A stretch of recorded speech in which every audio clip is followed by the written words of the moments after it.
Bismillahirrahmanirrahim. Assalamualaikum warahmatullahi wabarakatuh. Selamat pagi anak-anakku semua, kelas 4. Sudah siap belajar kembali? Ya, hari ini kita akan belajar tema 5, Mupel IPA, tentang cahaya dan indera penglihatan. Silahkan persiapkan buku kalian. Hari ini kita belajar menggunakan buku Sains Erlangga dan buku pendamping tema 5, Pahlawanku.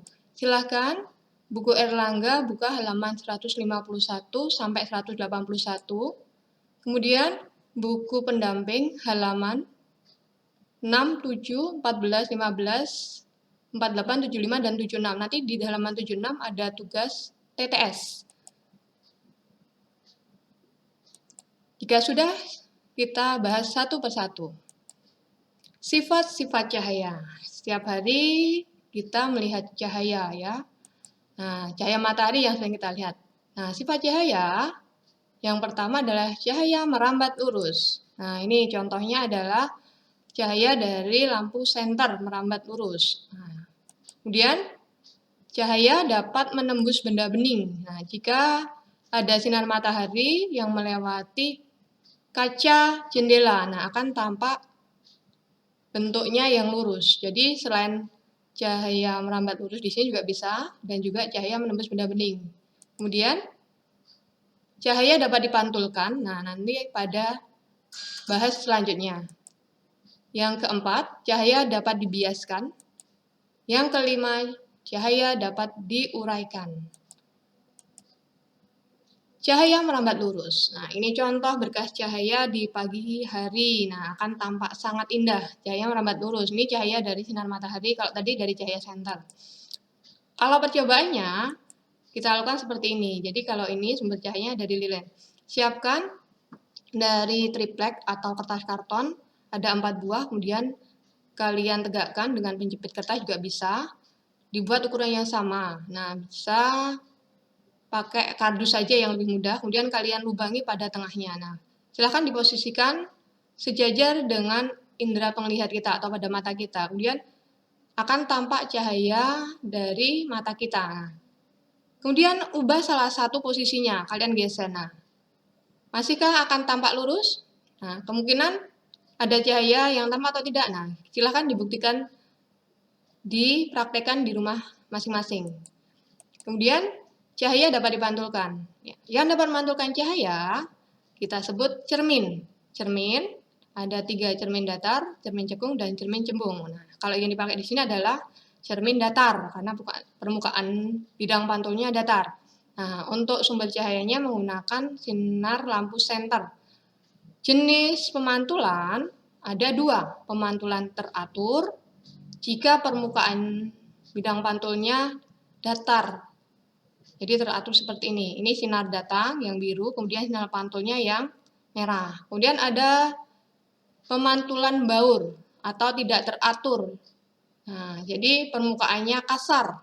Akhirnya pantulannya pun tidak teratur. Sekarang bagaimanakah kita bisa melihat benda atau misalkan kita bisa melihat bunga berwarna-warni yang indah? Untuk melihat, kita membutuhkan sumber cahaya terlebih dahulu. Nah, kalau seperti ini sumber cahayanya dari lampu atau dari api, maaf. Kemudian kalau di sini dari lampu, ini lampu neon ya, atau lampu LED. Ini prosesnya. Untuk melihat, kita memerlukan indera penglihatan. Jadi ada 2 bola mata kita tampak seperti ini. Ditunjukkan seperti ini prosesnya. Jadi awalnya ada berkas cahaya mengenai pensil. Kemudian dipantulkan masuk ke dalam penglihatan kita melalui pupil. Dari pupil nanti akan menuju lensa. Setelah menuju lensa, nanti akan menuju retina. Jadi ini masuk, ada anak mata atau pupil, lanjut ke belakang, ada bagian retina. Nah, di retina lah terbentuk bayangan benda. Jadi pada mata kita, bayangan pensilnya terbalik.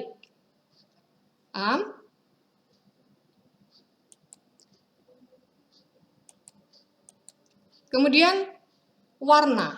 Nah, Warna sebenarnya dari satu warna putih yang bisa terurai menjadi berbagai jenis warna. Nah, kalau untuk percobaannya, kita di sini menggunakan kaca prisma.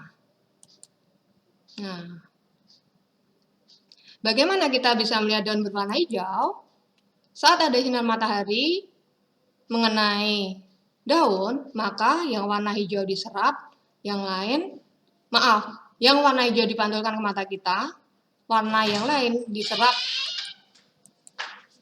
Bagaimana cahaya dapat dibiaskan? Nah, cahaya dapat dibiaskan jika cahaya melewati dua materi atau zat yang berbeda kerapatannya.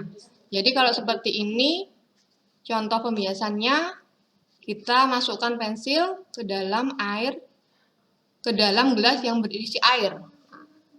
Jadi cahaya melewati udara, kemudian masuk ke dalam air.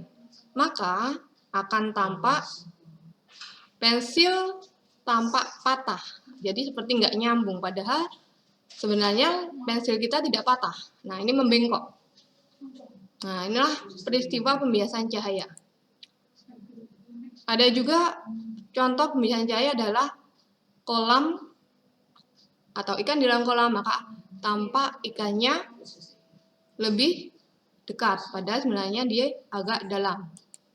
Sekarang penguraian cahaya jadi warna putih dilewatkan prisma, maka akan terurai menjadi warna merah hingga kuning, hijau, biru, nila, dan ungu. Nah, inilah yang disebut dari monokromatis ke polikromatis. Jadi kalau mono itu satu cahaya putih, kalau polikromatis itu ada 7 warna ini ya. Kemudian efek pembiasan cahaya, nah ini contohnya peristiwa yang kita lihat ada pelangi. Nah, pelangi akan tampak saat hujan gerimis ya, atau hujan rintik-rintik. Nah, dan ada sinar matahari. Ya, pelangi ini adalah contoh pembiasan cahaya. Nah, titik-titik air dari air gerimis itu seperti prisma. Nah, seperti yang tadi ya. Nah, untuk pemantulan cahaya tadi melalui cermin datar itu berdasarkan hukum Snellius. Jadi seperti ini nanti saya terangkan jika kalian mengikuti olimpiade. Untuk cermin datar, nah kalian tiap hari menggunakan cermin datar. Nah, biasanya istilah kalian adalah kaca ya, yang benar adalah bercermin. Saat bercermin maka akan tampak bayanganmu. Nah, bagaimana sifat bayangan pada cermin datar? 1, tegak. 2, sama besar. 3, semu atau maya. Jadi bayangan yang ada di cermin ini bayangan maya, bukan nyata ya. Kemudian terbalik kanan dan kirinya, maksudnya kamu menggunakan sisir pakai tangan kanan, tapi pada cermin tampak seolah-olah jadi tangan kiri, jadi terbalik posisi kanan dan kirinya. Kemudian ada cermin cekung. Nah, cermin cekung berarti bidang pantulnya adalah cekung. Nah, seperti ini. Kalau sehari-hari ada pada senter, jadi dalam senter ini cekung. Nah, pada juga lampu yang ada di mobil ini cermin cekung. Sifat bayangan cermin cekung itu tergantung posisi bendanya, dekat dengan benda atau jauh. Kalau dekat, nah itu nanti jadinya ukurannya lebih besar, tegak, dan semu. Kalau jauh, nanti terbalik. Nah, bisa juga kamu menggunakan sendok. Nah, dipraktekkan pakai sendok ini juga bisa cermin cekung. Kemudian cermin cembung, contohnya adalah spion. Kalau spion, bayangannya diperkecil, tegak ya, bukan terbalik, maaf. Kemudian lensa. Nah, lensa ada lensa cembung, ada lensa cekung. Nah, lensa cembung bisa kita sebut juga sebagai lensa positif. Kalau lensa cekung kita sebut lensa negatif atau minus. Nah, berarti misalkan ada temanmu yang tidak bisa melihat benda yang jauh, itu dipakailah lensa minus gitu, matanya minus. Ini lensa cekung. Ya, di lensa cekung sifatnya itu memancarkan cahaya. Kalau lensa cembung sifatnya mengumpulkan cahaya. Jadi cahayanya akan kumpul jadi satu di titik fokus. Biasanya kalau kalian yang pernah main loop akan tahu akan ada titik api atau titik fokus. Jadi itu termasuk lensa cembung. Nah, ini lensa cembung, nah bermain dengan loop. Nah, kalau pakai loop, biasanya nanti benda yang kecil akan tampak besar. Permainan pakai lensa cekung juga bisa pada botol. Di botol, kemudian depannya ada lensa cekung, maka nanti ukuran botolnya menjadi lebih kecil. Untuk tugas PJJ yang ke-11, silakan nanti buka buku pendamping tema 5 halaman 76, kalian nanti ada mengisi TTS. Nah, untuk pengumpulan tugasnya silahkan buka di Google Form pada URS yang tampak di layar ini. Terima kasih atas perhatiannya. Mohon maaf atas segala kekurangan. Tetap jaga kesehatan, cuci tangan, menggunakan sabun di air yang mengalir, pakai masker, tidak lupa berdoa. Semoga kalian tetap semangat belajar. Semoga kita segera bisa bertemu, berjumpa dengan teman-teman dan Bapak Ibu Guru. Terima kasih.